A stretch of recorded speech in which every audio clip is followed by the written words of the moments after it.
কফোঁটা চোখের জল ফেলেছো যে তুমি ভালোবাসবে। কফোঁটা চোখের জল ফেলেছো যে তুমি ভালোবাসবে। পথের কাঁটায় পায়ে রক্ত না ঝরালে কি করে এখানে তুমি আসবে। কফোঁটা চোখের জল ফেলেছো যে তুমি ভালোবাসবে।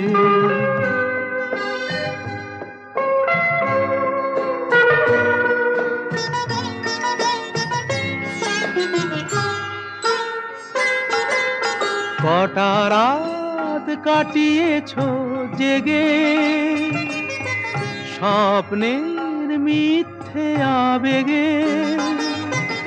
কটা রাত কাটিয়েছো জেগে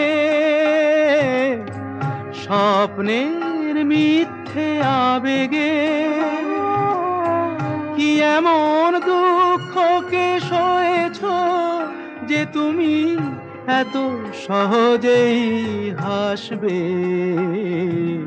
পথের কাঁটায় পায়ে রক্ত না ঝরালে কি করে এখানে তুমি আসবে। কফোঁটা চোখের জল ফেলেছো যে তুমি ভালোবাসবে।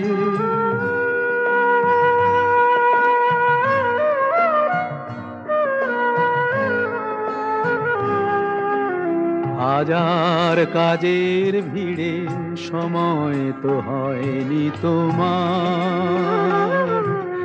শোনোনি তো কান পেতে অস্ফুট কোনো কথা তার। হাজার কাজের ভিড়ে সময় তো হয়নি তোমার। শোনোনি তো কান পেতে অস্ফুট কোনো কথা তার। আজ কেন হাহাকার করো সে কথায় ইতিহাস গড়ো। কি সুখ জলাঞ্জলি দিয়েছো যে তুমি সুখের সাগরে ভাসবে। পথের কাঁটায় পায়ে রক্ত না ঝরালে কি করে এখানে তুমি আসবে। কফোঁটা চোখের জল ফেলেছো যে তুমি ভালোবাসবে। সে তো আজকের কথা নয়, সে তো আজকের কথা নয়, সে তো আজকের কথা নয়। माता अपने पुत्र के कष्ट को अपना ही कष्ट समझती है।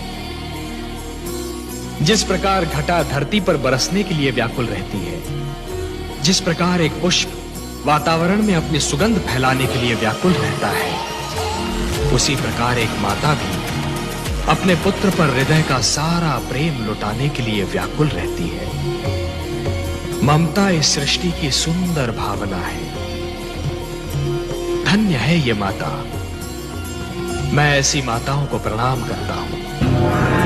हे महादेवी, जानती हैं सृष्टि का सबसे सुंदर दृश्य क्या होता है? हाँ कमल नयन, वो दृश्य जिसे देखकर आपका मुख पुष्प की भांति खिल उठता है, वही दृश्य जो हमने अभी देखा। आपने ठीक कहा महादेवी, आपने मेरे मन की बात कह दी।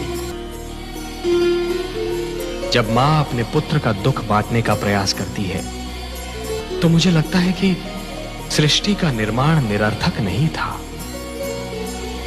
लगता है जैसे सृष्टि के निर्माण का उद्देश्य पूरा हो गया हो।